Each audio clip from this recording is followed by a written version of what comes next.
Hayyee daawwattoota keenya akkam jirtu kuni Horn Conversationidha. Horn Conversationiin akkuma beektu bakka itti hayyoonnii fi namoonni siyaasaa dhiyaatanitti yaada isaanii kennatanidha. Har'a keessummaa addaa tokko isiniif qabannee dhiyaanneerra. Keessummaan keenya har'a obbo Taayyee Danda'aa Araddooti. Obbo Taayyeen akkuma hundi keessanuu beektanii umurii ijoollummaatti kaasee nama qabsoo Oromoo keessatti yeroo baay'ee turedha. Achiis immoo darbee rimiddii erga jijjiiramni mootummaa Naddawaawii iddoodhaa ka'ee mootummaa kan biraan bakka qabate rimiddii aangoo tokko tokko irratti hojjetaa ture. Isanni qabsoo Oromoo keessatti taasisaa ture booddee adadaan waan itti dhufnuuf hojii isaa gamanumaan lafanni irra ramadamee hojjetaa ture waan tokko tokko isin yaadachiisa. Onkoloolessa 2017 hanga adoolessa 2018tti biiroo haqaa Oromiyaa irratti dubbi himaa ta'ee tajaajileera. Adoolessa 2018 hanga fulbaana 2018tti ammas dubbi himaa abbaa alangaa federaalaa ta'ee tajaajileera.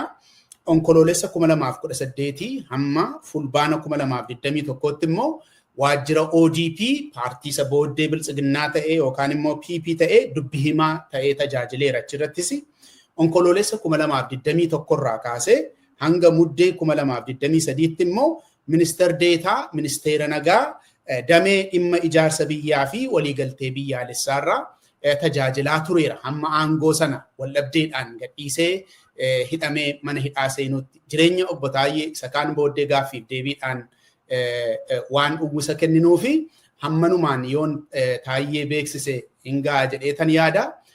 Taayyee baga nagaadhaan gara Horn Conversation dhufte. Hayyee isinis baga nagaan nu eegdanii naaf heeruu keessaniif illee galatooma. Baay'ee gaarii galatoomi Taayyee. Mee akkuma seensaaf ta'uu fi ati gaa biyya jirta biyyuma sanatti waan baay'ee dabarsite biyyi maal keessa jirti mee akkamittiin jira biyyi Taayyee dimshaashumatti?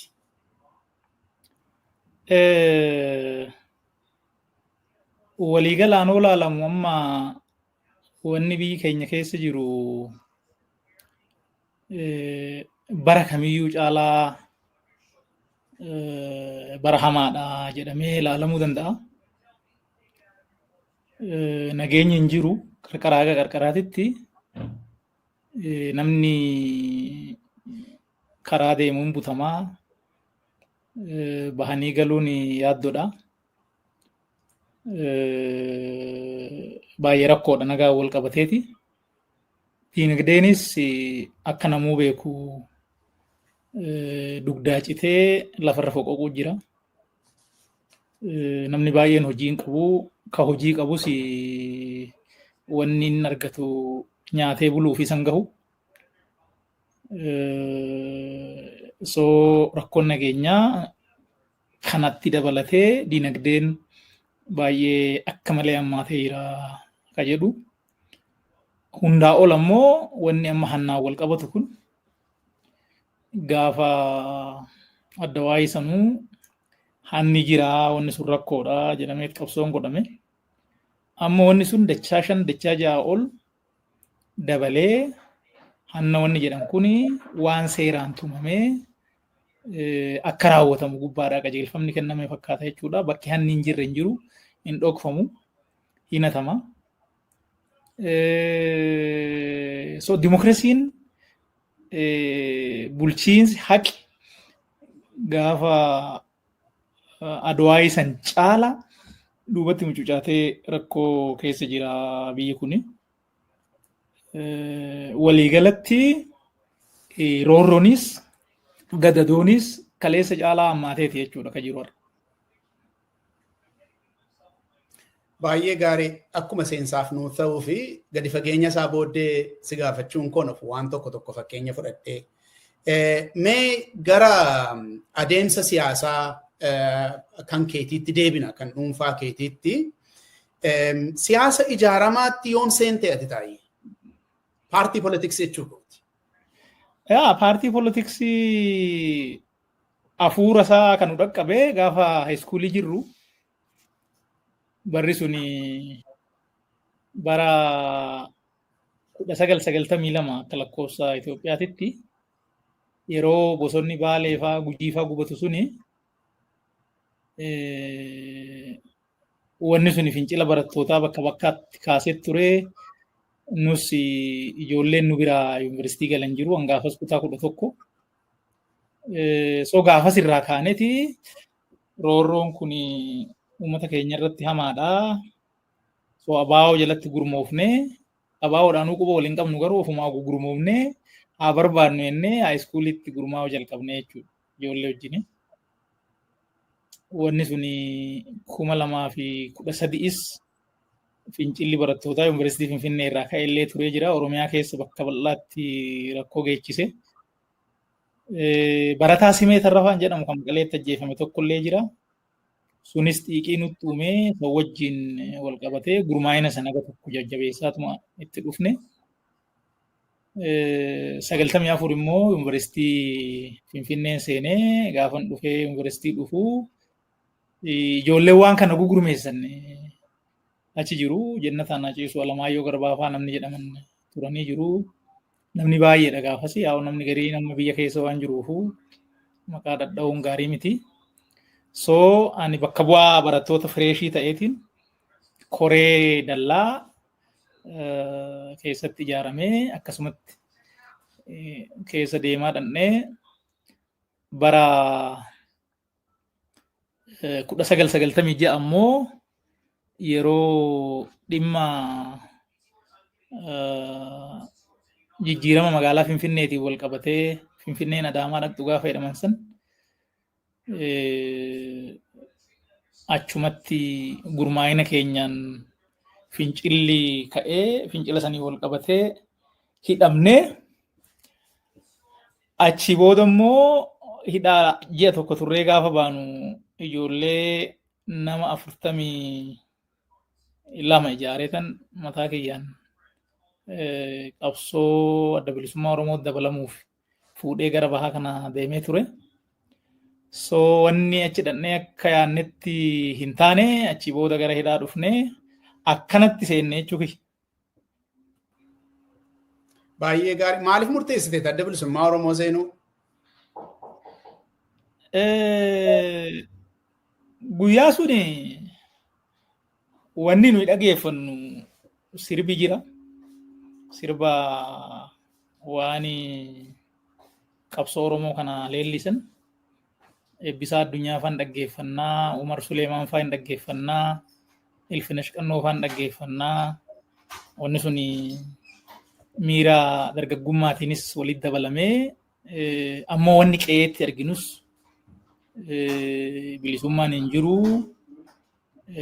Akka fedhan deemuun, akka fedhan dubbachuun rakkina ture. Ijoolleen nuyi hiriyoonni nu yuunivarsiitiidhaa qabnus rakkina Oromoo irra jiru waan arganiif warri Finfinnee fa'aa dhaqanii keessa deemanii hidhaa Oromoo irra gahuu, ajjecha Oromoo irra gahuu, saamicha Oromoo irra gahuu kana warri nutti himan jiru. Addi bilisummaa Oromoo immoo roorroo kana falmaa jira.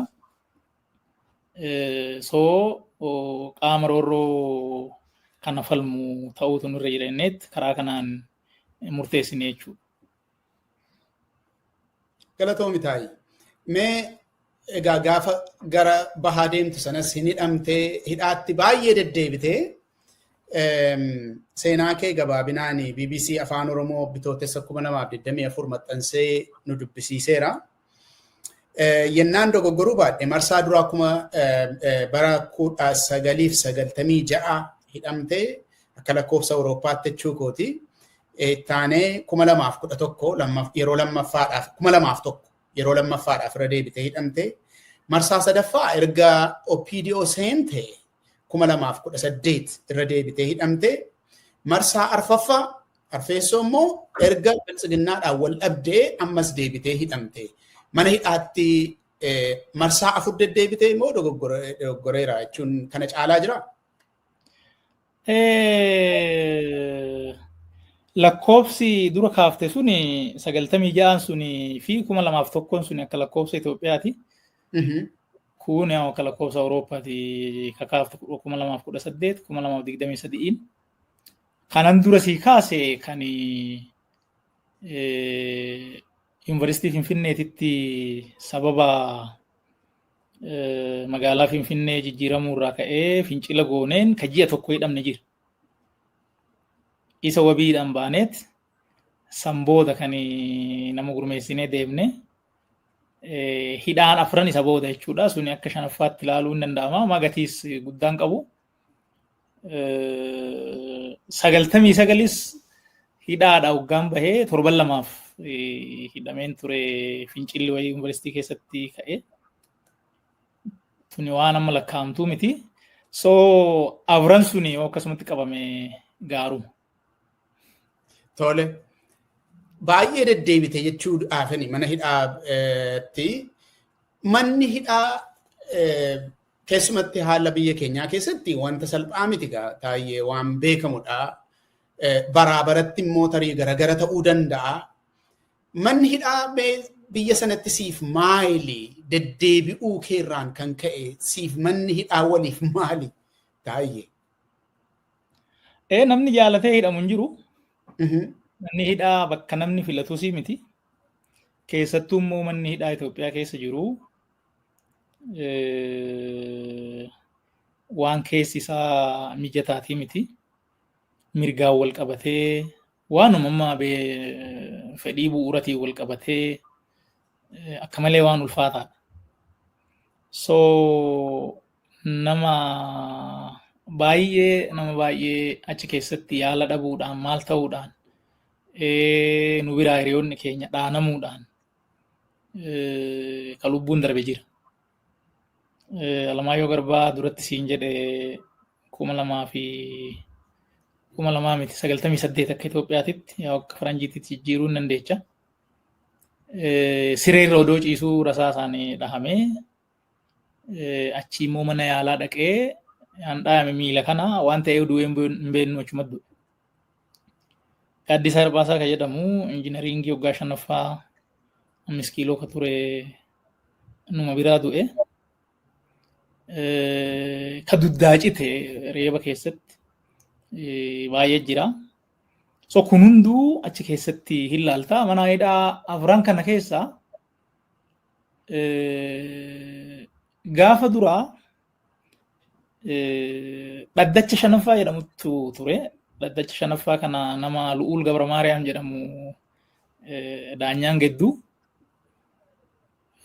So keezii warra abaa'oo ta'ee isuman laala hundumaa. Namni kun akkaataan inni dubbii itti laalu hin dhedheeressa. Ragaa malee sitti muru garuu keezii kee hin dheeressa. Yoo warri tikaa waggaa 10 si hidhuu barbaade beellamumaan waggaa 10 turte jechuudha. Ragaa sobaa nama qindeessuun hin turre. Beellamuma si dheeressu gaafa haga tikisii murteesse fixxe bilisa siin jedhan. Waggaa 10 6 7 fixxe bahi siin jedhan. Jechuun bilisaa bahi siin jedhu. Garuu waggaa 10 hidhamuu jechuun amokkoroo waan jedhanii jira san wajjin wanni sun hidhaa waggaa 15. Gaafa jalqabaa santu ture jechuudha. Marsaa lammaffaa gaafan deebi'u ammoo maaltu ture? Argitee waan kanarratti peeperii eebbaa kanarratti hin barreessine. Nama waggaa 10 waggaa 5 waggaa 9 hidhanii bilisa hidhaniin kuni erga jiruun isaa badee booda erga hamileen isaa cabee booda ammoo ati bilisa jechuun maalinni qabeenyaallee hin kaffalamne beenyaatti dhiisiti tiraanispoortii ittiin galullee ani hin kennamne erga maatiin isaa faca'e ka jedhu kuni muuxannoo biyya biraatii wajjin wal qabsiisee waraqaa eebbaa kiyya achirratti hin barreesse. I don't know saniif ta'uu dhabu gaafa lammata deebi'u maal godhanii adeemsi ariifataa ture. Adeemsa ariifataa kanarratti immoo maal godhanii nama hin beekne ragaa qopheessanii warri tikaa waan siin himachuu barbaadan san itti himanii mana murtii dhufee sitti raga jechuudha namni sin beekne. So amma sitti muranis hammurteessu daanyaa miti ammas warrumti kaati. Qorannoo irratti namni Mogos Girmaa jedhamu isan na qorate Maakalawitti amante amanuu baatte waggaa 10 sitti murama naan jedhe. Kissiin natti baname. Qoratu siin jedha.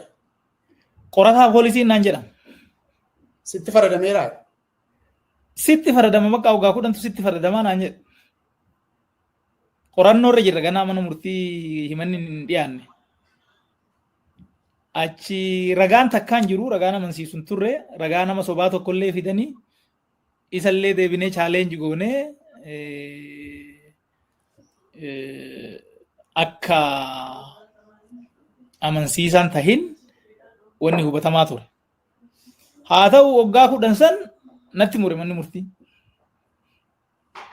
Olanii yaddee natti mirkaneessa. Sabbariin dhaqee natti mirkaneessa. Maal jennaan waan badiin jiruuf odoon ta'in namni kun hagana hidhamuu qabaa jedhee waa warri murteesseef akkasitti. Wanni gaariin garuu maali?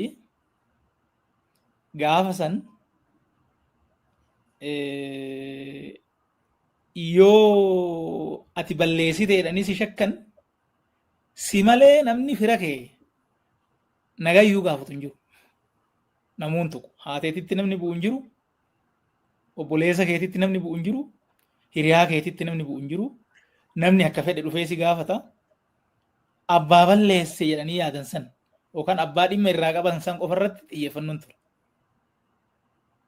Amma gaafa miilana 2023 yookaan immoo 2016 akka Itoophiyaa kana gaafa ni hidhamu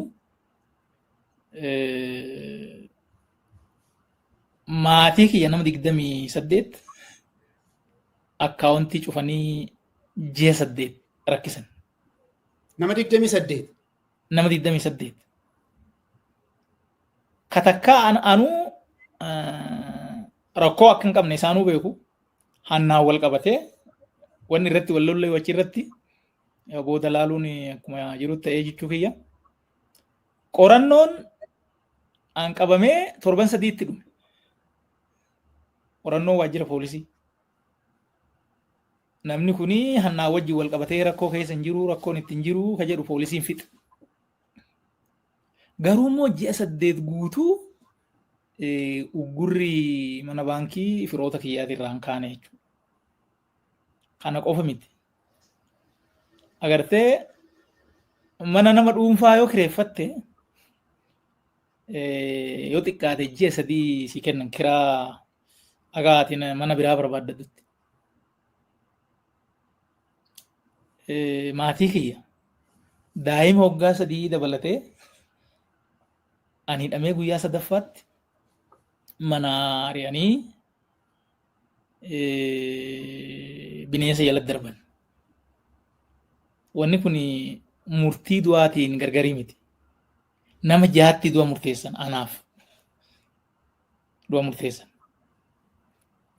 Waan akkanaa kana bara Haile Sillaasee keessa ta'uu isaa hin beeku. Jechuun nama mana hidhaa maal ka jedhu gaafas jalqabe waan ta'eef biyya kanatti san duran turre. So wanni silaa fooyya'uu qabu sadarkaa kanatti deebi'ee hammaate jechuudha. Eksperiyeensuma kiyyarraa wanni kalaalu. Ammoo gaafa adda waa'ee sa'aatii 48 odoon guutiin mana murtii si dhiyeessu. Yeroo sadanuu dhiyaadhee jira. Har'a qabamee boru dhaqeera. Takka lama nan bulchine. Adeemsi mana murtii jallinni achi keessa jiru waan biraa ta'ee jechuudha. Piroosesii siraa heeran taa'e san hin kabaju. Kun ji'a 5 odoo mana murtiitiin wallan agarsiisiin ukkaamsee na kaa'e. Ammoo lafti fagaateetii miti. manni murtii lidataadha. Ani Meeksikoo jira. Agarte? Firaan akka waliin garre. Hiriyaadhaan akka waliin garre. Abukaatoodhaan akka waliin garre. Ji'a 5 kana guutuu na ugguran. Kanaaf haalli mana hidhaa keessa jiru ka durirra ka ammaa baay'ee hammaataa akka ta'e kaasuu barbaadeeti jechuudha. Gaaffii dhumaa tokko taayee waa'ee mana hidhaa biratu hin darbin deddeebi'uu kee kanarraan kan ka'e keessumatti iyyuu haalota atamma kaaftu kanaa wajjiniin qabiinsa mana hidhaa keessa jiru miidhama namaa arguurraan namoota sitti dhiyaatan namoota beektu arguurraan jireenya kee irratti jijjiiramni inni fide jira jettee yaadda akkaataa itti addunyaa kana hubattu waa'ee qabsoo Oromoo waa'ee siyaasa biyya keenyaa akkaataa itti ilaaltu irratti deddeebiin mana hidhaa kun waan inni jijjiirama ilaalcha kee irratti fide jireenya kee irratti fide jira gaafa laaltu.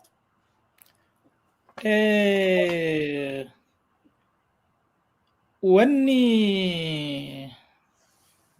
bu'uuraa biyya kana keessatti dimokiraasiin dhugaa lafa qabatee mirgi namoomaa kabajamuudha qaba. Wanni sun akka dhufuuf immoo gatiin feetellee taatu kaffalamuudha qaba. Yoo san hin ta'in biyyi tun biyya hin taatu. Ilmi namaa kabaji isaa agartee namoonni jedhan kun foon isaati miti. Tokko kabaja isaati. Lammaffaan yaada isaati. So kabaji namaa sarbamee yaadni namaa ukkaamamee biyya akkanaa kana keessatti ijoollee horachuuf deemnaa ijoolleen keenyas ijoollee godhachuuf deemu. So biyya kana keessatti jijjiiramni bu'uuraa dhufuudha qaba. Ka jedhu ejjennoo akka qabatu si godha waan kana deebitee waggaa argitu. Nama qeessi irraa buqqa'een argitaa. Dirra namaa kan amma dhiyoo kana torchariin erga biltsiginnaan aangoo dhufee torchariin hin jiru. Kana sagalee ol fuunee dubbachuu dandeenyaa gaafa jedhan dhageenye ture. Garuu miilana gaafan achi seenee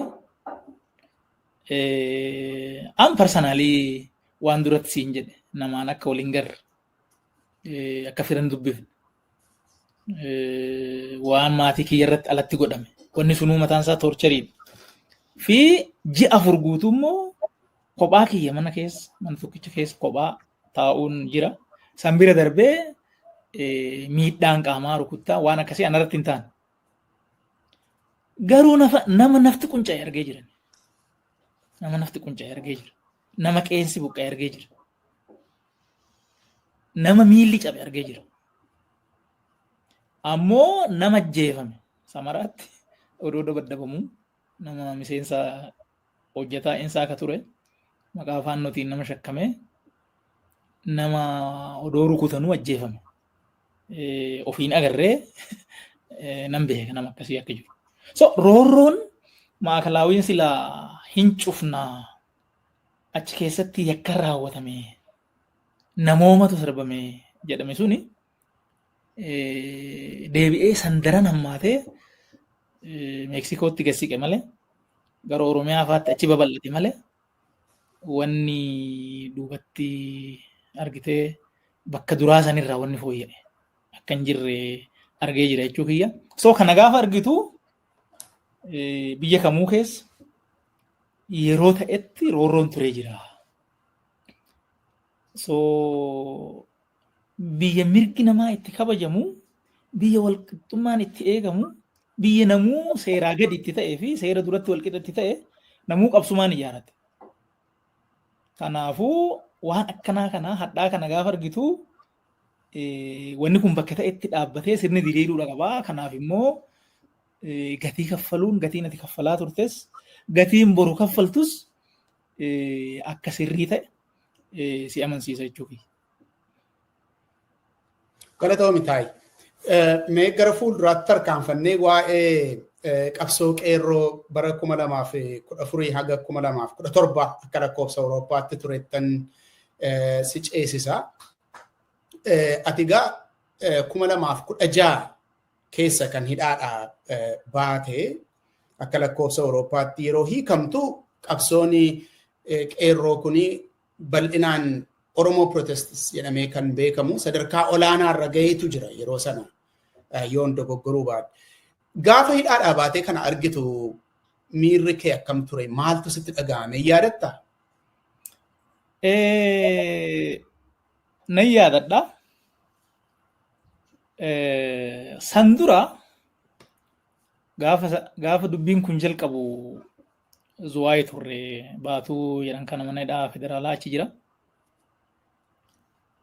Jedduutti sosochiin siyaasaa qabbanaa'ee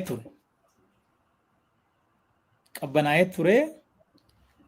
Deebi'ee gaafa maaster pilaaniin akka Itoophiyaatti 2006 waan akkanaa kana akkam akka ta'uun beeku deebi'ee gaafas xinnoo dhoo'e immoo innis maaster pilaanii dhiisni ennaan deebi'ee qabbanaa'ee obbo Baqqalaa Garbaa wajjin turre gaafas achi ina haasofna waan qabsoo kana. Qabsoon karaa nagayaa kun jabaachuu qabaa jedhan isaanis obbo Baqqalaani. Anis qalbiin kiyya garas dhufee jira. Wanni yaa'u duraan sitti wanni tokko jira. Akka yaannetti karaan hin lollenne suni baay'ee nun oofne. So qabsoo karaa nagaa kanarratti sirriitti ijaaramuun barbaachisaadha ka jedhu walaasa'aa turre. Kanuma keessa qabsoon qeerroo kun oduma nuyi baatuu jirru jalqabee waan sodaachisaa waan lafa sossoosu ta'uu argina. Sun gama tokkoon gammachuudha, gama tokkoon hamileedha, gama tokkoon immoo yaaddoo natti uume baay'ee. Wanni hamilee ta'e maalinni dargaggeessi Oromoo sodaa injifatee tokkummaa isaa jabeeffatee sadarkaa sanitti harka duwwaa qawwee dura dhaabbachuun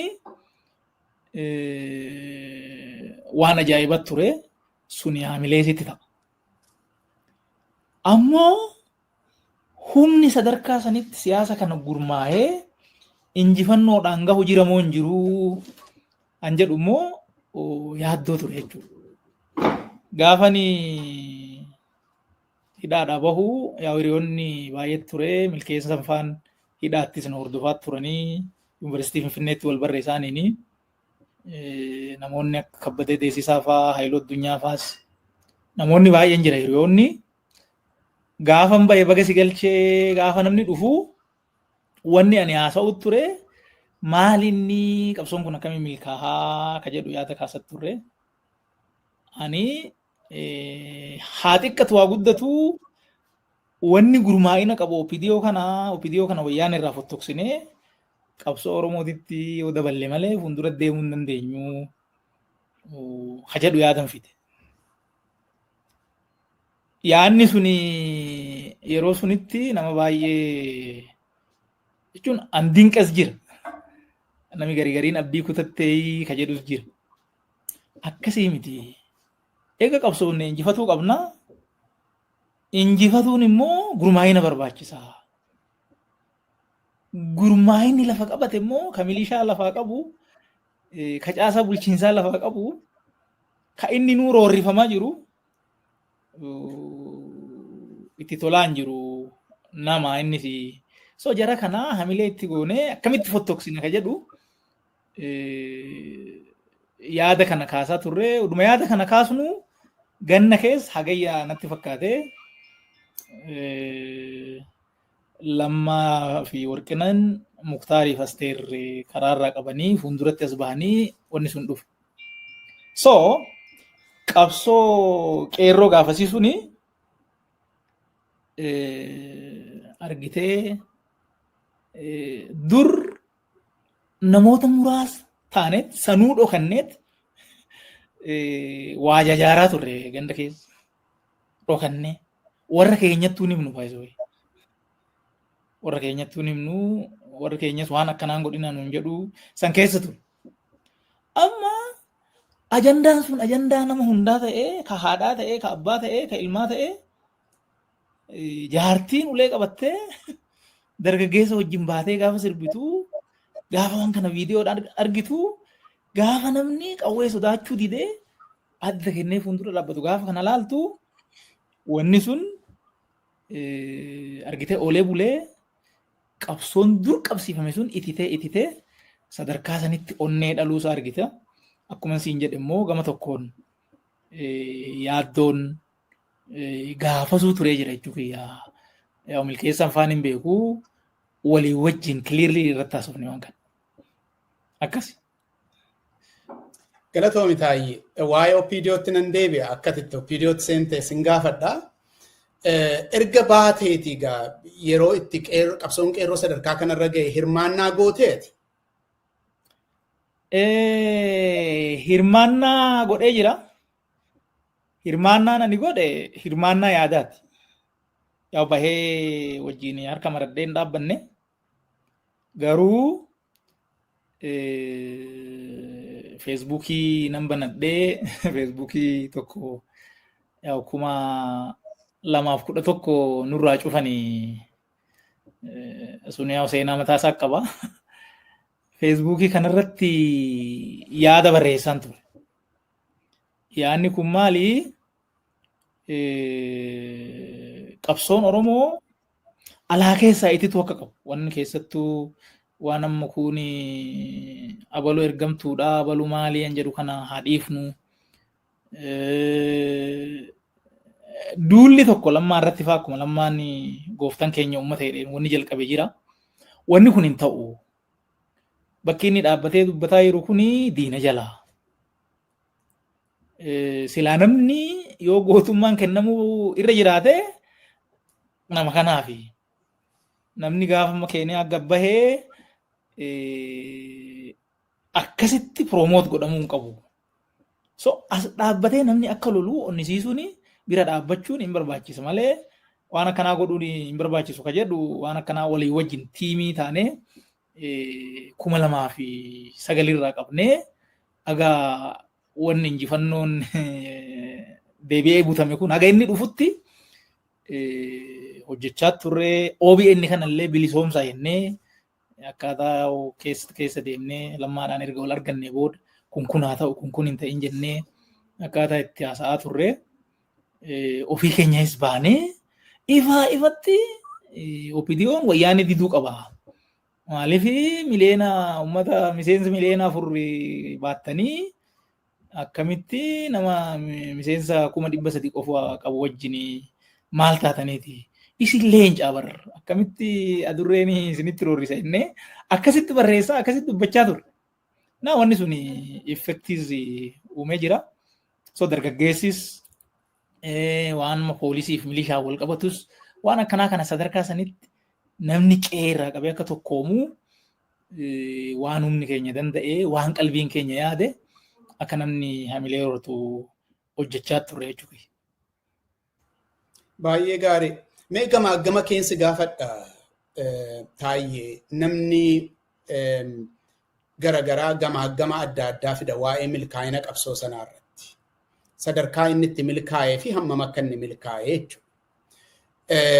Yoo galma qabsoo Oromoo ilaalle wanta kan biraadha. Garuu sirna tokko buqqiseera sochiin sun. Akka namni hundumtuu beeku namni qabsoon qeerroodhaa sirna hin buqqisne jedhu waan jiru natti hin fakkaatu. Buqqiseera. Akkamittiin danda'ame sun maa inni gammatti qabdu? Isa yeroo siin jedha. Agartee dubbii ijoon irraa baratamuu qabu kana jedhee namanan. Wanni irraa baratamuu qabu. Sirni gaafas jiru suni ani keessa yaa rakkina inni namarraan gahus haga inni jabaatus security'n isaa hagam akka jabaatu sirni diinagdee isaa hagam akka gahu baay'een quba qabaa. Akka malee jabaa ture. Garuu immoo sirna akkasitti waggaa 27 guutuu lafatti hidda gadi fageeffate san qabsoon qeerroo buqqisee jira. Kana namni hin buqqifnee jedhu hin jiru. Namni bilisoomne ka jedhes kanarraa ka'eeti. Dhuguma wanni sun buqqa'eera. Akkamitti kun ta'ee gaafa jettu wanni afran tokko laalamuu irra jira. Tokkoffaan maalinni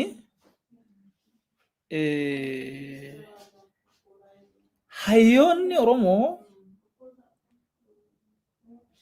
ka duraan bitaa mirgaa deemaa turanii bakka tokko dhufanii afaan tokko dubbatan. Hayyoonni Oromoo gaafas. Wanni kuni uummataaf hamileedha maayisoo. Waan kana beekuun gaariidha. Abaa'oo hin jenne, kafaa'oo hin jenne, maal hin jenne namni hayyuu ta'e keessattuu warri ala jiru garaagarummaa itti dhiisanii waan intarestii Oromooti irratti, intarestii uummataati irratti tokkummaadhaan afaan tokkoon harka wal qabatanii waliin dubbatan. Tokko isa. Lammaffaan ammoo yaanni hayyoonni ijaaramanii kaasan kuni chaanaalii ittiin uummata dhaqqabu qabu. OMN miidiyaan jedhamu sun sooshaal miidiyaan feesbuuk maal dabalatee wajjin jiru akkuma jiru ta'e beezikilii uummata keenya mana manatti rakkina Oromoo irra gahaa jiru. Fedhii Oromoon qabu. Fi qabsoo Oromoon gochaa jiru. Namuu qe'ee taa'ee akka arguu danda'utti chaanaaliin sun argisiisee jira. Sadaffaa dargaggeessi Oromoo yaa keessatti dargaggeessi uummanni Oromoo immoo hanala jiru san keessa jirus hayyoota isaa dhagahee ergama hayyuun kennu ergama qajeelfama achirraa dhufu dhaggeeffatee tokkummaa akka sibiilaa kan waraanni fedhe dhaamsuu hin dandeenye tokkummaa san tolfate. Cinaaksanii aga beegitti moyaala irraa aga kamiseetti qarqara hundaa Oromoon afaan tokko dubbate. Kiristaana hin jenne, Islaama hin jenne, waaqeffataa hin jenne, gosaan wal hin qoodne. San ammoo garuu eessaa dhufe ofii hin dhufne jechuudha. Kallattii hayyoonni kennaniin. Ofii tokko ta'anii fakkeenya ta'anitti uummataaf fakkeenya san uumanii sadaffaa irratti tokkummaa kana jechuudha ijoon dubbii. Afraffaan ammoo maalinni Oromoon dhugaa isaa kana qabatee obboleewwan isaa wajjin hiriira tolfate. Argitee walitti bu'iinsa dalgaa akka uumamu yeroo adda addaa yaalamaa ture. Sidaamaan akka achumatti wal loltuu, Amaaraan akka wal loltuu, Sumaaleen akka wal lolamuu, wanni goggodhame keessattuu Sumaalee fi Amaaraa wajjin Oromoon keessattuu gara dhumaa sanirra rakkoon akka ka'u yaalii guddaatu godhame. Waan argamu sani waan mul'atu waan hamaa sani. Haa ta'u garuu kallattiin hayyoonni kennanis kallattiin hoggansi asii viidiyoo fa'aa biraayis dhufee bolammaa pirezidaantii Lammaa fa'aa biraayis dhufee wanni nus wajjin haasa'aa turre kun kanaa fi kun kanaaf jennee waliin haasofne wanni ijoon yaa borusiif taanis Lammaarraa himuu ani danda'u Lammaan nama dhaggeeffataa waan dhimma Oromooti irratti morma kenne yoo hin kennu. Waan nuyi gaafas beeknu jechuudha. So waan itti man amanee ennaan ilma raawwata. So walii wajjin haasofnee waan tolchine baay'ee qabna. So Oromoo wajjin, ollaa wajjin, obboleewwan wajjin qabsoon Oromoo tumsa horachuun immoo warra silaa jedduudha cuucu sun bakka itti dhiphise jechuudha. So milkaa'inni suni dhimmoota kana afran qabateetti fuulduratti bahee injifannoon sun galma yaadameen dhaqqabnee hedduutti hin butamee sun waan biraati. Garuu waan nan godha jedhe san hoggas godhee jira jechuudha. Humna silaa gatisa qabee jiru san ofirraa buqqisee jira. Nufna isa waa'ee butamuu qabsoo Oromootti gaaffii xumuraa tokkon si gaafadha utuu waan kana keessaa hin bahin. Egaa yeroo sana ati hirmaannaan kee guddaan akkuma atu jettee sooshaal miidiyaadhaan haa ta'u malee biyya keessa turte. Biyya keessa duwwaa jiraachuu miti OPDOdhaanii hooggansa olaanaadhaan quba ol qabda. Keessaaf alaan waan jiru hin beektaa jechuu kooti. Hirmaannaa OPDOtiif qabsoo sana keessatti maal kennitaa taa'e? Dhugaa dubbachuudhaaf amma nami gariin waan suni ka xinneessu jiru.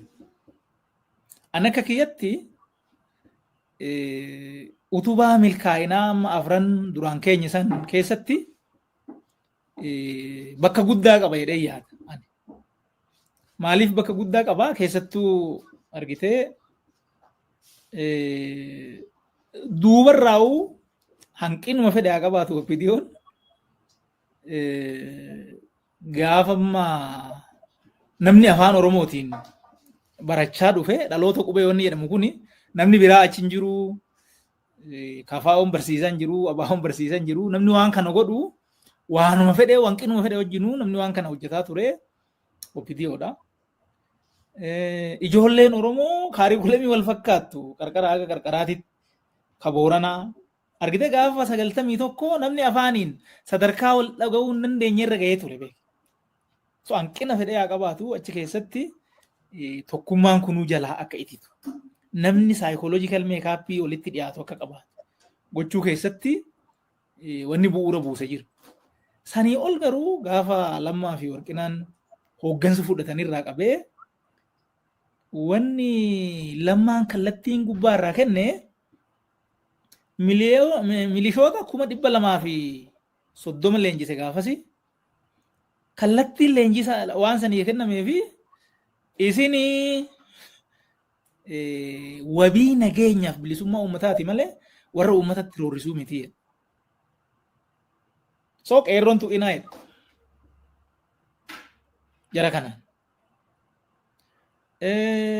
Poolisiin Oromiyaa akkatu argite warra uummatatti roorrisutti sadarkaa itti tokkosee hin beekama jechuudha.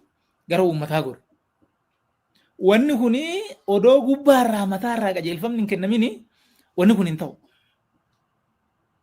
Hin ta'u. OPDO'n odoo waan san hin doorsin godhini keessattuu dhufaatii Lammaatii booda odoo wanni sun hin ta'ini milishaan uummata qe'ee keessa qabee ari'ee aniisisus ajjeesus hin dhabamu. Gaafas booda garuu wanni silaa harka gadi dheereffatee haga gandaatitti caasaa diriirfatee abbaa fedhe dhaqee achii fuudhu suni hin dhaabate. So qabsoon qeerroon achiin booda godhu argite kallattii tokkotti ta'e jechuudha. Qe'ee keessa poolisii ofirraa sodaachuun maal jechuun hin hafe jechuudha. Odeeffannoo walii kennuun maal jechuun hin hafe jechuudha. Warruma ala jiruufillee odeeffannoo tokko tokko namni baasaa ture OPDO'ma keessa warra jiru. Waan kana haaluun hin ta'u. Ammoo ka butamuu qabsoo Oromoo murni xiqqaan maafiyaan dhufe bute ka wanni harkaa butame OPDO harkaayis baay'isuu. Oromoo harkaa qofa miti. OPDO'ma wannoo ta'e harkaa'uu butamee murni kaleessa security faa ta'ee maal godhee nama rukuchiisaa, nama tumsiisaa, nama hiisisaa ture fuudhee dhufee butee warra naatoo uummataa qabu kaan ari'ee baasee kaan ammoo achumatti moggeesse. Sun akkamitti ta'ee maaliin hin jedhu booda laaluu hin dandeenya. Naanna'ee amma waan OPDO'n godhe suni OPDO'n homaa hin goone warri jedhu anatti namni yaadni isaa kabajamaa ta'e OPDO'n qabsoo Oromoo keessatti qooda qaba. Qoonni sun xiqqaa miti jedhee nama nan. Galatoomi akkan si hubadhetti namni hundumtuu qooda mataasaa qaba. OPDO'nis qooda mataasaa qaba. Amma warri achi booddana keessumatti of tuulummaa guddaadhaan dubbatan tokko jiru. Hunduma isaayyuu nutu jalqabaa amma dhumaatti raawwate kan jedhu. kaan immoo tasumayyuu qooda hin qabanii warra OPDO kan jedhutu jira. Gidduu kana jira qoonni OPDO jette yoon si hubadheera ta'e miti taa'ee. Dubbiin akkana laali OPDO'n gaafa dura tolfamu Oromoodhaaf haa ta'uu jedhameen taane.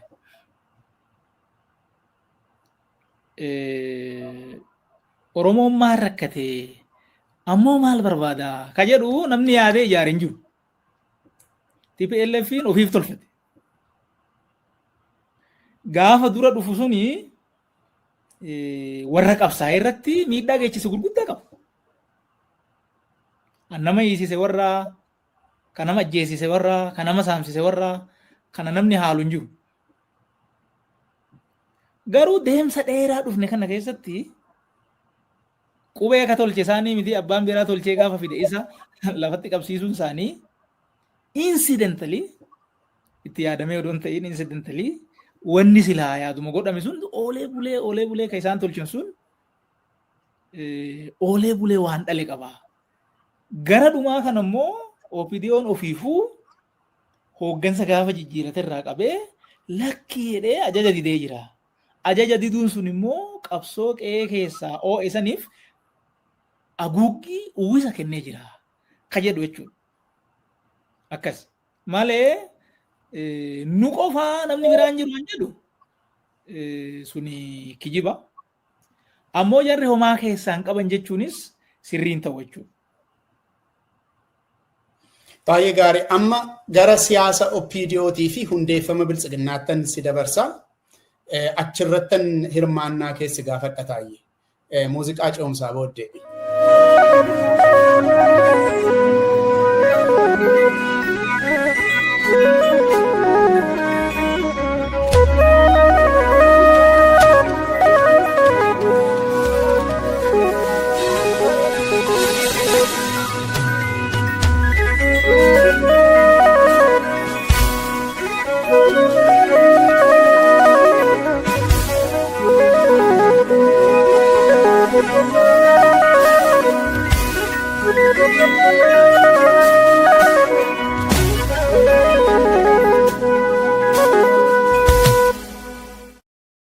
Ayyee daawwattoota keenya deebineerraa waan nu daawwachaa jirtaniif galatooma. Amma waa'ee siyaasa OPDO booddee immoo ODP ta'ee achi immoo biltsiginnaatti jijjiirame itti seenna. Sila taa'ee yeroo waa'ee mana hidhaatii ba'uutii fi hiriyoonni dhufanii si gaafachuu yeroo kaaftu OPDO'tti makamanii OPDO ergamtummaa TPLF jalaa baasuun murteessaa akka ta'ee fi dhimma Oromootiif akka inni ooluu danda'u gochuun gaariidha kan jedhu dhiyeessee kan ajaa'ibamanis turaniiru naan jettee turte suni gaa yaadadha. Booddee garuu itti seentee atiyyuu miseensa taate hamma dubbi himaa taate achirraa dabartee akkan sila seensa irratti ibse bakka garagaraatti ramadamtee paartii kanaaf akka hojjetaa turte hin beekama. Maaf itti seenuuf murteessite taa'ee? Baay'ee gaariidha. Yaa akkuma dura siin jedhe qabsoon keenya gaafas xiiqii fi aarii qaba. Ammoo gurmaa'ina hin qabu. Qabsoon ammoo milkaa'uu ka danda'u gurmaa'inaani. Han jedhu Mari'an. Nama 10 taanee waajjira of course bara 2009 akka Itoophiyaatitti kan milkeessaan faan illee kabbeen faan illee keessa jiru darajee garafaa tokkos jira. Nama 10 walitti maal haa goonu qabsoo kana qeerroon asiin akkana godhu jira. Gaheen keenya immoo maali? Maal goonu akkam goonu jennee mari'annee yaada OPDO haaseennu yeroo akkas. Maaliif seennaa mootummaa jiguu deemu maa baraarraa jedhan. Namni kaase jira. Gammadaa olaanaa nama jedhamu kaase kan wajjin turre innis. Mootummaa jiguu deemu maa baraarraa jennaani gaafii ijoon maali? Ka jedhu kaafu. Qabsooftee qabsaa'uu qofti galma miti. So qabsooftee aangoo ittiin gaafii uummataa deebiftuu qabachuu qabda. Aangoo ittiin haqi dhugu, aangoo ittiin bilisummaa fidduu fi bilisummaa tiksitu, aangoo ittiin fayyadummaa diinagdee uummataa mirkaneessitu. Aangoon kun dhufuu qaba. Kun immoo akkanumaan bakkuma ta'e jechuutti dhufee sirratti hin kufu. Gurmooftee fudhachuu qabda. So gurmuu kana ka qabu OPDO dhamma. So OPDO'n immoo hooggansa jijjiirratee jira. Adeemsi isaa garuu uummataati hoggaa arginu. Yoo pirezidaantii Lammaanfaan waan godhaa turan argaa turre. So sanirraa kaanee teenyee mari'annee jechuudha guyyaa guutuu mari'achaa oollee at the end of the day aseen nunnee namni kurnan wajjumaan walii gala.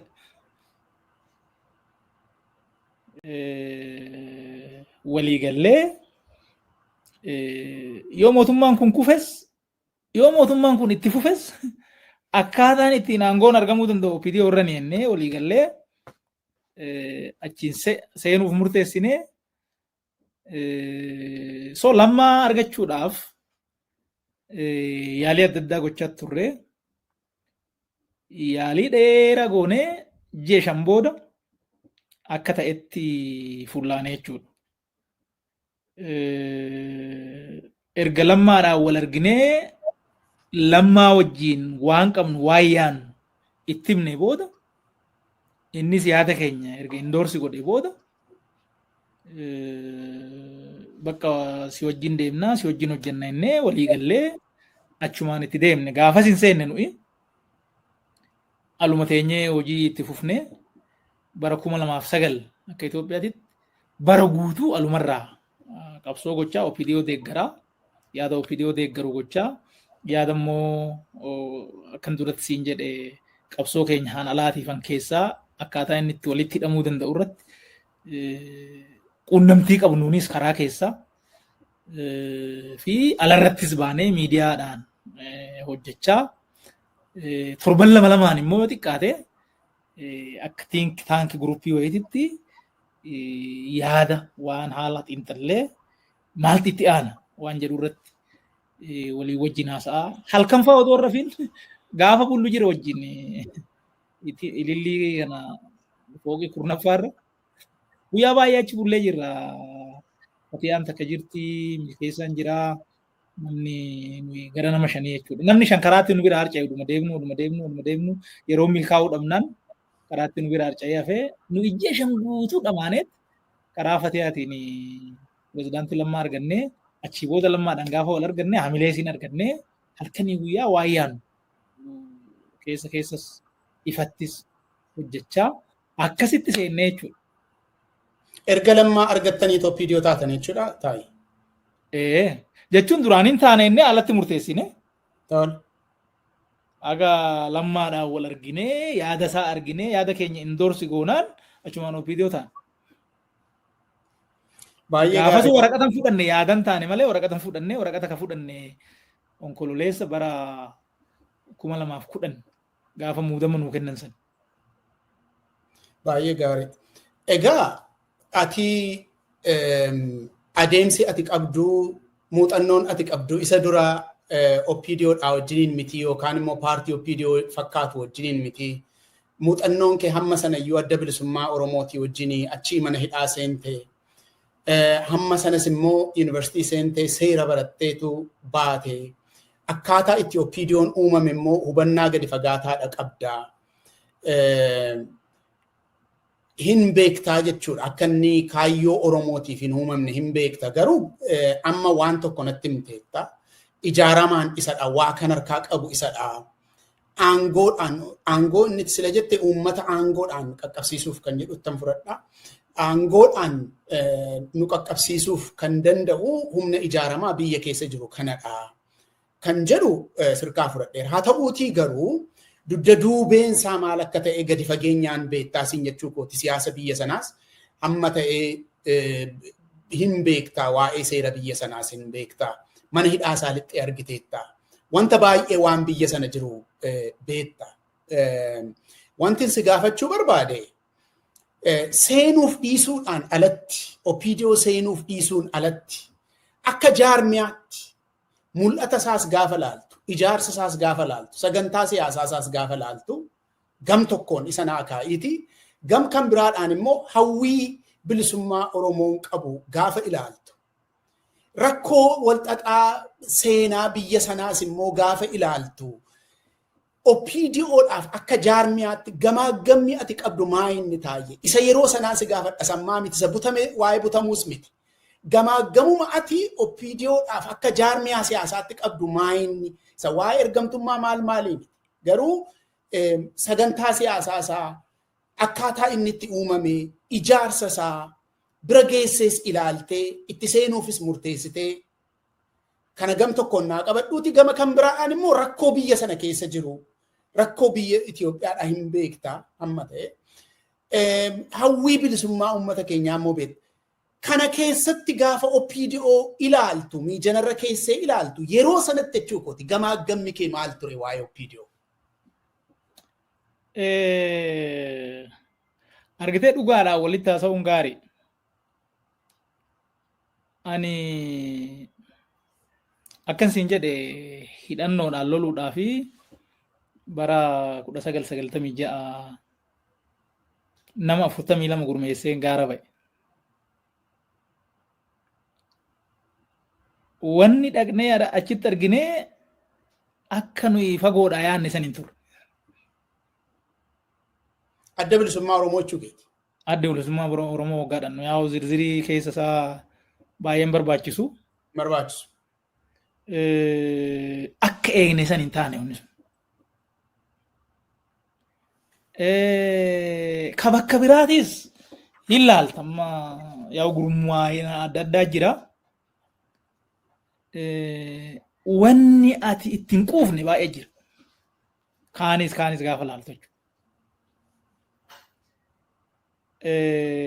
Personally wanni fundamental shift mataa kiyya keessatti fide maalinni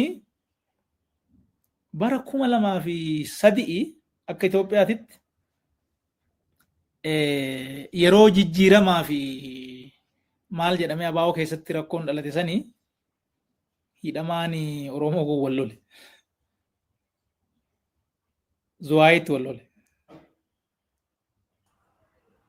Mana hidhaatti jechuudha. Mana hidhaa keessa wal lole. Wal lolee maal godhee bakka sadiitti wal qoodu. Abaa'oon takka warra abaluuti, abaa'oon takka immoo warra abaluuti. Nummoo warra abaluu maal achi keessa goonaa ka jedhu yaa maqaan hin bareedu waan akkasii yoo jette jechuudha. So amma wayyaanee teechisaniit wayyaanee irratti walii matan. Waan akka malee fokkisu jechuudha. Amma namichi OPDO tokko immoo jira musinnaadhaan hidhame.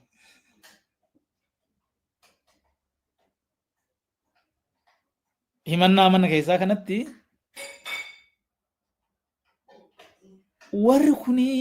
warri kalee waliin duuna jedhee manaa bahee akkanatti waan akkanaa wal godhuun isaanii baay'een salfadhee. Ammoo wanni isaan godhan kun isaan laallata malee Oromoo bakka hin bu'edha. Because wanni waan nama tuffachiisaati. So discipline irra wayyinnaa wanni kun hin jedhu tokko achitti laalee. Hanqinuma yaadaa, hanqinuma kaayoo maal fedhee hoo qabaate. Tokko kan. Lammaffaa immoo dubbii ofitti ilaaluun barbaadan always. Amma namni afaan keenya hin beekne namni kiiloomeetira fagoo nurraa jiru nama keenya dhufee manaa malammalate gaafa hin ergatu nu maal taaneen nama keenya ka firooma itti qabnu kan afaan isaa beeknu maal taaneti keenya godhachuu dadhabne han jedhu kan ammoo nan gaafadhan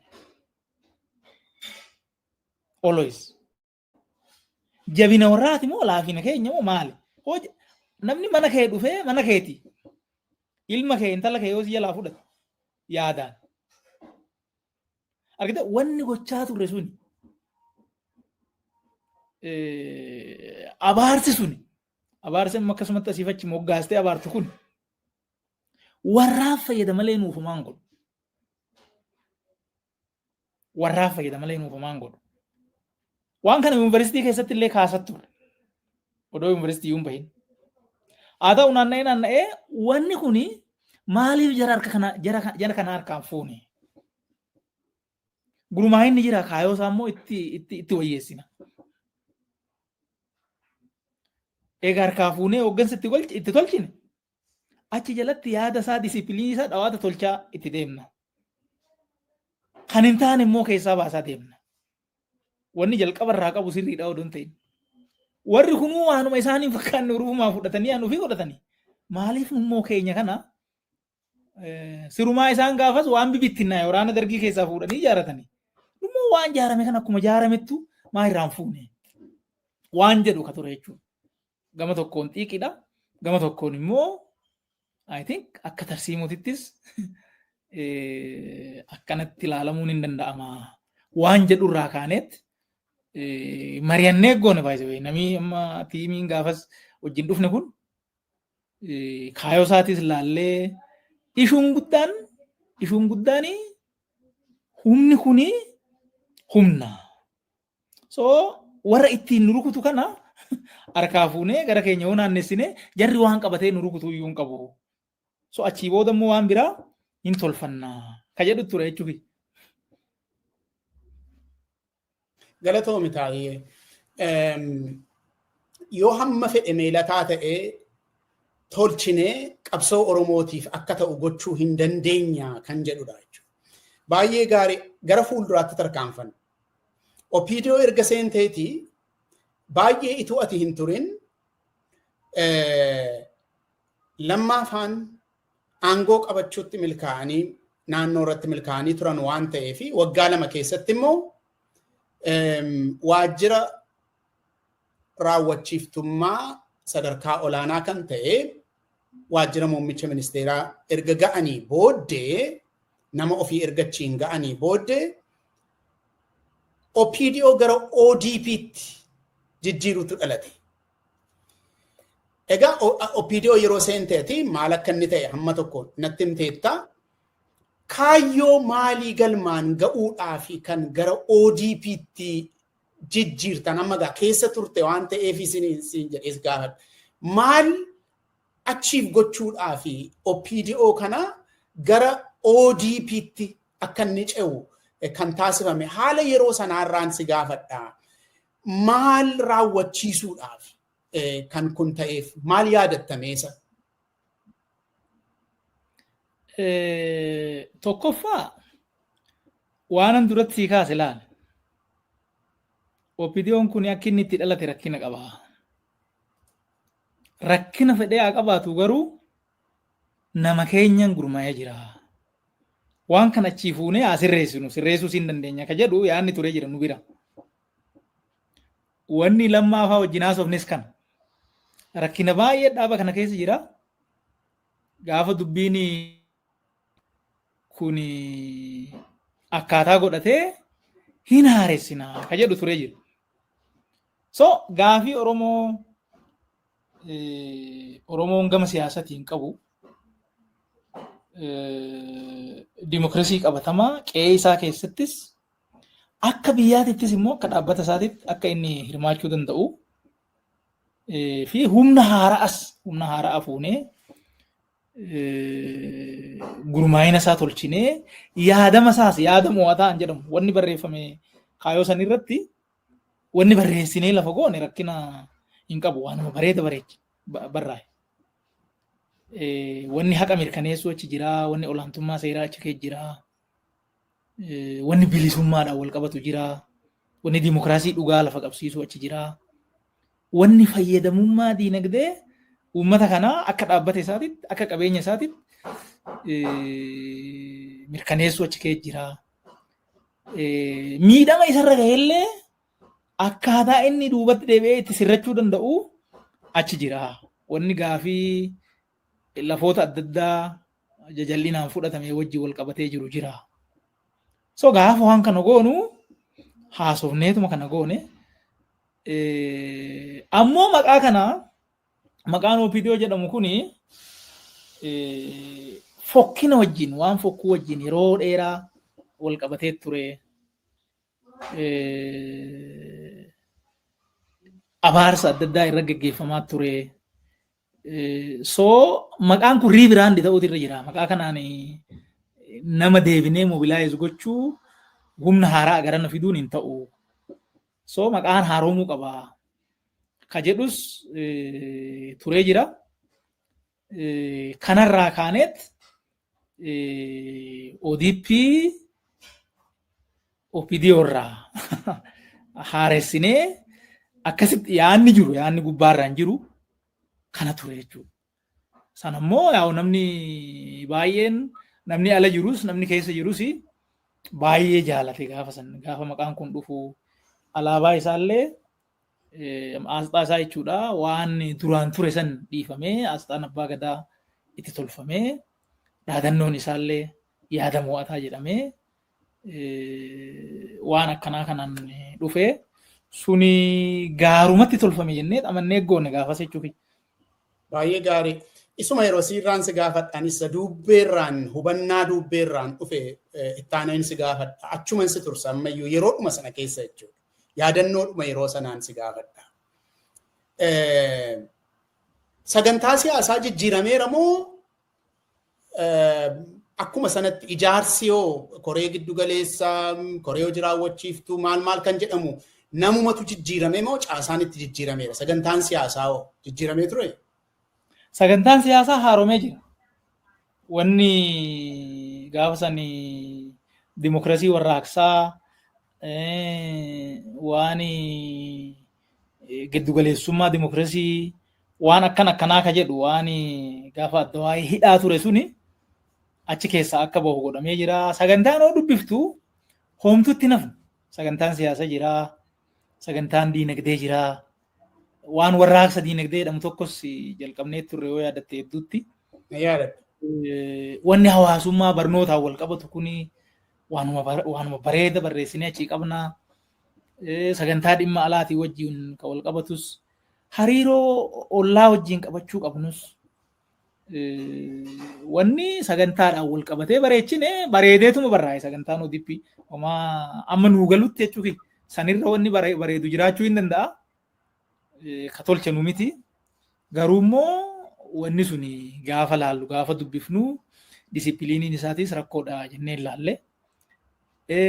Wanni koree giddugaleessatii fi koree hojii raawwachiiftuudhaan wal qabatu gaafasuma quuqamni uumamee jira. Jechuun gaafuma amma waan kana goonu jechuudha. Maaltu turee namni gahumsa koree hojii raawwachiiftuu fi hin qabne koree hojii raawwachiiftuu akka ta'u godhamee jira. Ka duraan takkaa koree giddugaleessatu ta'ee hin beekne fakkeenyaaf Addisuu fi Shimallis koree giddugaleessaa ta'anii hin beekanii takkittumaan koree giddugaleessaas gaafasuma ta'anii gaafasuma immoo koree hojii raawwachiiftuu ta'an. Ijoollee kana haga isaan yaadan hin beekna walii wajjin wal arginee jirra. Suni rakkina akka ta'e argineera tokko. Lammaffaa akkaataan namni koree hojii raawwachiiftuutti itti filame argite namni islaamaa nam tokkichi keessa hin turre gaafa inni kun ta'u. Ammoo diyaaversitiin Oromiyaa keessa jiru eegamuu mati irra jira. Gaafa jechuun gahumsi laallamuu qaba. Ijoon dubbii gahumsa. Ammoo namni gahumsa qabu namni akka Umar Hussein faa qarqaratti hafee hoggaamma namni akka Addisuu akka Shimallis faa katakkaa kanaan dura muuxannoo hojii akkasii hin qabne koree hojii raawwachiiftuu gaafa dhufu kun rakkina akka ta'e arginee namoota gaafa sanii alamuudha waajjira paartii an hoogganaa ture parsanaalii itti meera maali inni wanni akkanaa tokkoffaa maaliif gahumsaan hin ta'inii lammaffaa immoo maal inni namni maal jedha gaafa kanatti namni wal fakkaatu qofti achi guutee namni kaan immoo keessaa of dhabu kuni maal jechuudha ergaan isaa hin tolaayii ka jedhu gaafadhee ture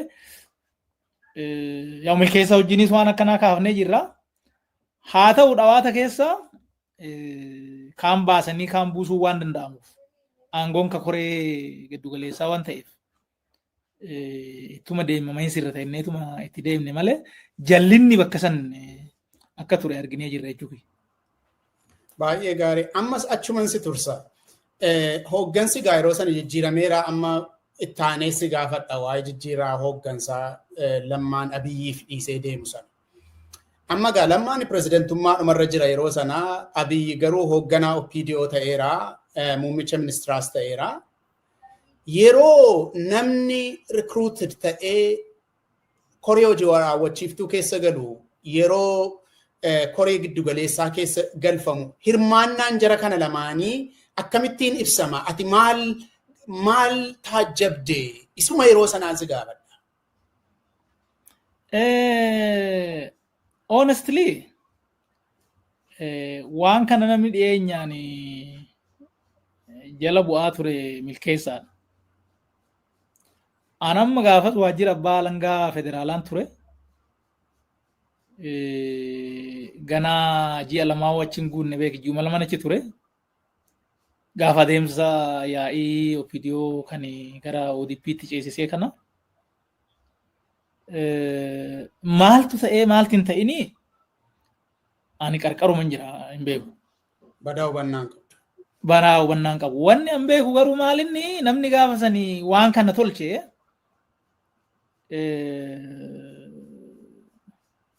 namni gaafa san waan kana tolchee Adaanachii fi Addisuudha waajjira paartii turanii.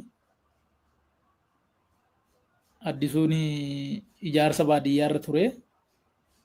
Addisuu I think akkasuma ijaarsa baadiyyaarra ture. Adaanachii waajjira sana hooggantii. Namoonni biraas Kaffiyaaluu Ayyaanaa fa'aatu achi jira. Lammaani waan kana waan quba qabu se'u waan jara kennee itti dhiisanitti fakkaata. Garuu ani hin beeku. Personally ofii kiyya. Maaltu ta'e wanni ani achitti beeku garuu maalinni eenyutu filamaa eenyuun filamuu ka jedhu dura alatti dhumee akka seene nan beeku. Odeeffannoon boodarra argadheerraa jechuudha. So namni liistii san keessa hin jirre yoo eerame namni harka baasee mormii irra kaasu inni hattuudhaa inni akkanaa jedhamee akka rukutamee keessaa bu'u hangodhu qopheeffamee namni milikkinni itti kennamee duubarraa harka baasee milikkinni sun laalamee eeruun akkasitti kennamaa dimokiraatawaa fakkeeffamaa akka akkasitti godhame nan beeku. Waan san immoo ka tolche Oromoo waajjira paartiiti. Kan harka kennu Abiyyi Lammaan kan waan quba qabu se'u. Milkeessa odoo Lammaan eeruu baate waan eeramu natti hin fakkaanne.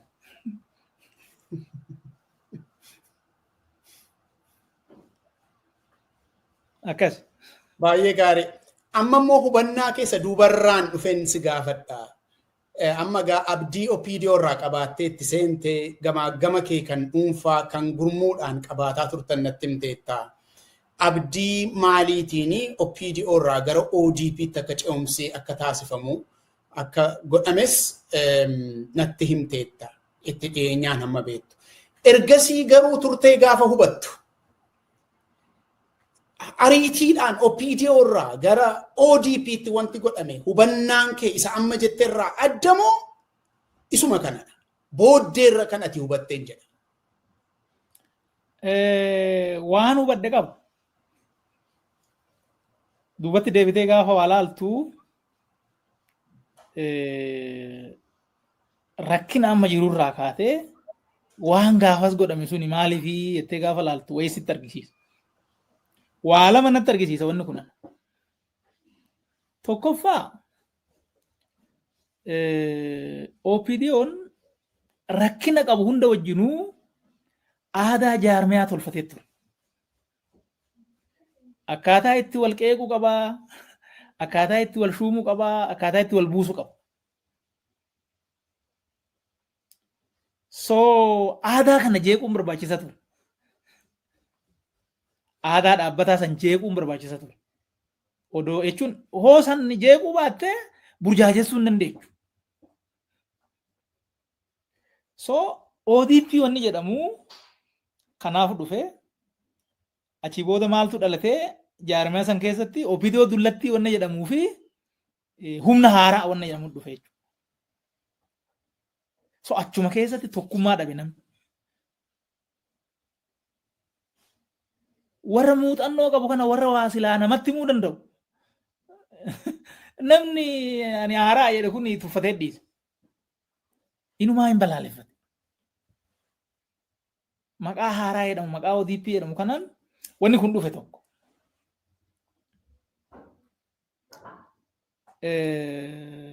So tokkummaan keessoo jaarmaa sanii hin jijjiirame. Hin diigame jechuudha. Wanni nuun jedhame maali? Kaayoon nu qabnu ODP'n gaafa dhufu riibiraandi ta'ee kaayoon isaatis haaromee akka Oromoo tolutti of course biyya kanaafis humna uummata guddaa keessaa bahu waan ta'eef dimokiraasii biyya kana keessatti dhugoomsuu akka danda'utti sirna jabaa biyya kana keessatti ijaaruu akka danda'utti akkasitti dhufuu qaba jennee waan yaanneef wanni yaanne san. Wanni immoo duubatti deebinee gaafa laallu maalinni bu'uura isaa diiganii achuma keessatti kaaniin haaraa jechaa kaaniin dullattii jechaa akka namni tokko hin taane gochuudhaaf wanni achi keessatti tolfame turee jira. Lammaffaan ammoo maalinni wanni identitiidhaan wal qabatu jira. Bilisiginnaa ijaaruu fi deemtaa. So identity duraan jiru sun all of a sudden fuutee identity biraa itti gochuun hin ulfaata jechuudha. Kanaaf dura waan Oromoo maqaa dhahatu goote inni tiraanzishiniidha. Odoo immoo innuu achirratti identity biraan horatiin achi fuutee bilisiginnaa galchuudhaaf hin salphataa. Kanaaf akkasitti herreegaan godhamee natti fakkaata jechuudha booda yoo laalu. Galatoom taayye gaaffii xumuraa tokko si gaafadheetanii xiqqoo see dugda duubatti deebinee waa'ee jijjiirraa hooggansa OPDO hamma tokko si gaafadha.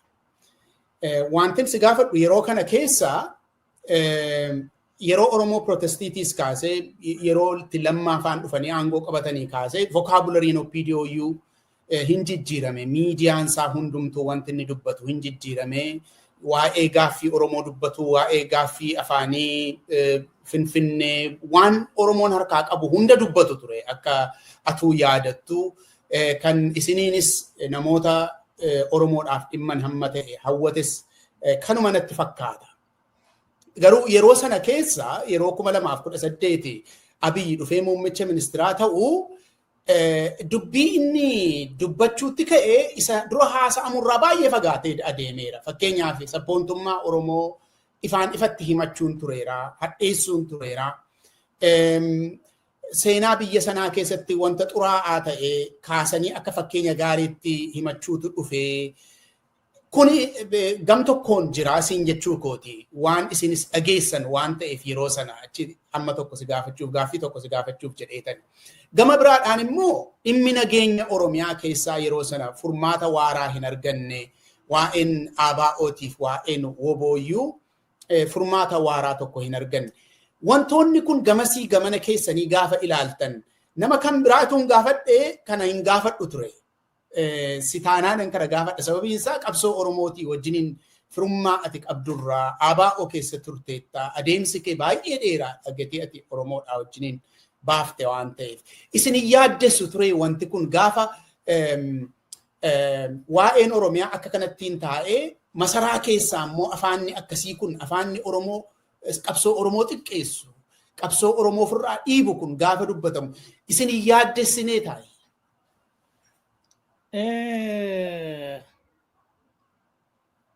agartee gaafa jijjiiramni kun dhufuudhaa fi afaan irra gahu sanadii tokko qopheessaa turre. Nama 5 taanee qopheessaa turre sanadii kana. Qabsoo Oromoo akkamitti qarqara irraa giddu galeessa finnaa ka jedhu ture sanadiin kun. Keessattuu dargaggeessa naareeshinii haaraa of course riinaareet goonee waan hin jirre fiduu odoon ta'in gahee Oromoon ijaarsa biyya kanaa keessatti qabus laallee miidhaa inni achi keessatti miidhames laallee waan kana waliin qabnee akkamitti qarqara irraa gara giddu galeessaatti itti finnaa ka jedhu sanadii qopheessinee turre.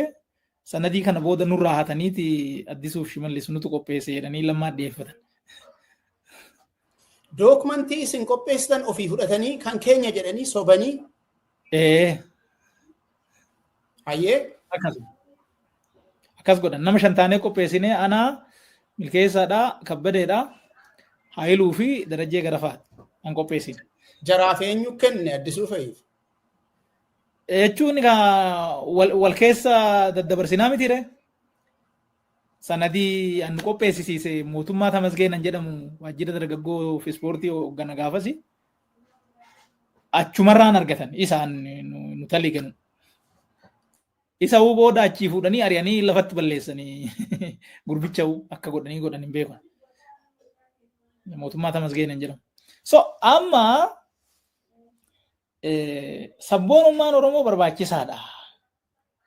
Haa ta'u immoo gaafa dhimma siyaasaa jiddu galeessatti dhuftu waan sabaaf sablammiidhaan wajjin deemu waan hundaafuu tolu naareeshiniin keetiis bifa saniin qajeeluudha qaba. Of course wanni nuyi qabsa'uu fi qabnus waan nuu malu yoo arganne hiree nama biraa miidhuu hin qabnu. Namni biraatis trust nu godhuu qaba. Ka jedhu turee jira. So achi hedduutti waan ammatti kaaftu kuni sabboonummaan Oromoo iyyuu hin xinneesse. Ogaa jedhamu argitee amma nama kiyya jettee amantu. Nama kiyya jettee amantu Oromoon kanarra guddaadha. Ani abbaa Afrikaatiyyuu, ani abbaa Itoophiyaatiyyuu jedhee odoo yaade irraa bareeda. Ganaa waanuma ofii qofaa achumatti haasa'uu irra hin jiru. Ol guddachuudha qaba. Ka ofii irraanfachuu qaba odoon ta'ini kan nama biraatu ajandaan kiyya jechuu qaba. Karaa sanitti hiikne jechuudha. Hiikoo hoggaatti kennu. Malee jibba qabsoo Oromootirraa nutti hin fakkaanne. Ammoo nama kanarraa nu amantii qabna. Gaafas. Amantii eessaa fuunee isan beekne fakkeenyaaf. Aga bara 2014 akka lakkoofsa Itoophiyaatitti wajjin taa'ee isan dubbifna. Garuu lammaadhaan guyyaa lammaffaa wal agarru kan namoonni amma siin jedhu kun wajjin lammaa arganne kun hundumtuu lammaa amma qabsoo viidiyoo kana keessatti namni fuuldura mul'achuu jiru isin lamaanii. Isin lamaan gidduutti wal diddaa wayii yoo dhalatee burjaajii guddaa keessa gallaan jedheen. Bara 2009 baay'ee jijjiiramni odoon dhufin fagoo. Lammaadhaan pirezidaanti Lammaa teechisee akkanatti milkeessaan jira. Nama baay'ee jira nama 5 taaneeti ana wajjin kana waan kanaasuuf. Ayi sirriitti wal beekna. Naaf isa hedduutti rakkoon hin ka'u. Isa jechuun ana jechuudha nuun jedhe Lammaa. So nu Lammaa beekna Lammaan isa beekaa. So egaa Lammaan amanee innet Lammaa irraa kanee amannee jechuudha. Takka argee hin beeku nama kana. Ammoo gaafan jalqaba argee gaafan jalqaba fuulaa fuulatti taa'ee wajjin haasa'ee argee gaafa sunu badhimmoo.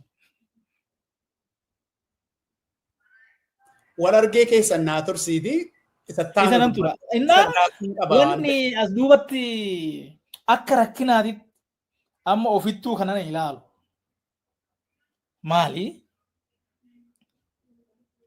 Argitee mirqaanni miirri critically yaaduu si dhoowwa beek. Miirri gaafa san ture. Amma haasaa gaafa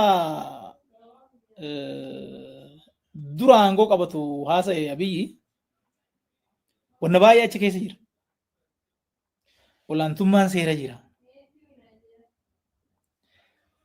Hannarratti tarkaanfiin fudhatamuu qaba jedhee. Argite? Nagaan dhufuu qaba jedhee. Biyya sanitti. Fayyadamummaan walqixxaa dhufuu qaba jedhee. Haqi jiraachuu qaba jedhee.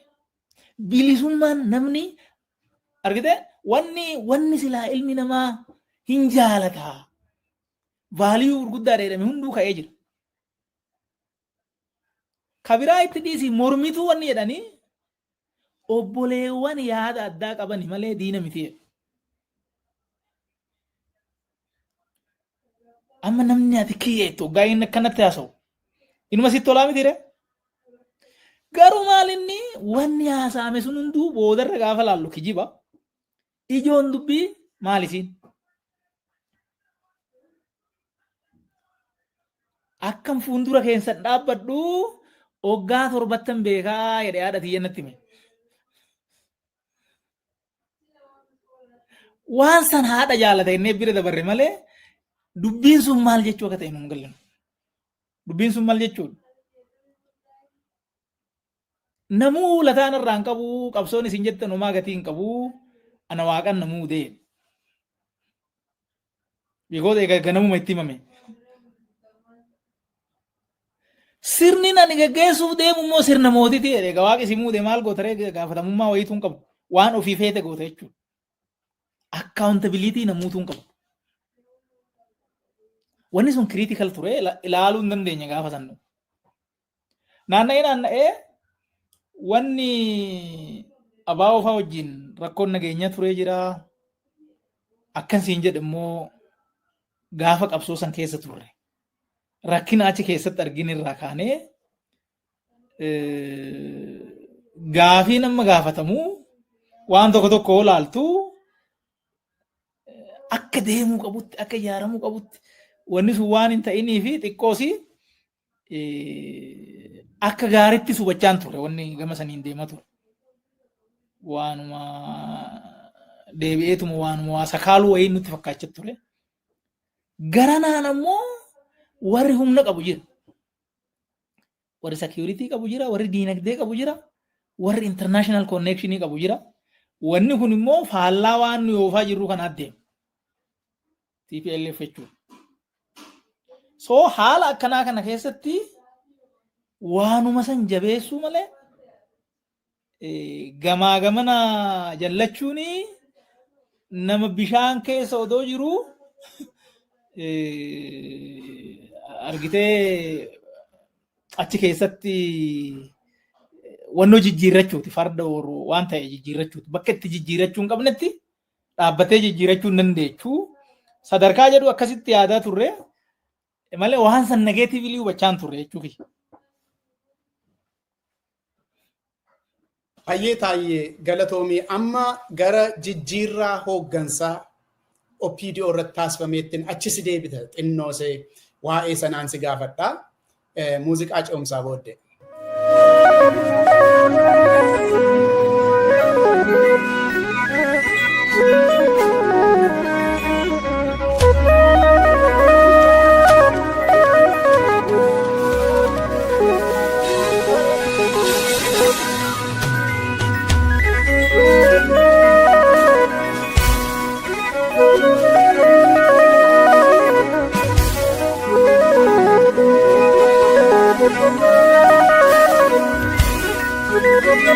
Thank you.